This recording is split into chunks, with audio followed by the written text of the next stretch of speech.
இந்த பெண்கள் தினத்தில் தேவன் ஒரு பெண்ணை பற்றி என்ன சொல்கிறார் தெரியுமா?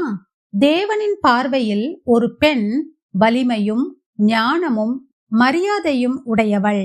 அதை நாம் நீதிமொழிகள் 31:25 முதல் 30 பார்க்கலாம். அவள் உடை பலமும் அலங்காரமுமாயிருக்கிறது. வருங்காலத்தை பற்றியும் மகிழ்கிறாள். தன் வாயை ஞானம் விளங்க திறக்கிறாள். தயையுள்ள போதகம் அவள் நாவின் மேல் இருக்கிறது. அவள் சோம்பலின் அப்பத்தை புசியாமல் தன் வீட்டு காரியம் எப்படி நடக்கிறது என்று கண்ணோக்கமாயிருக்கிறாள்.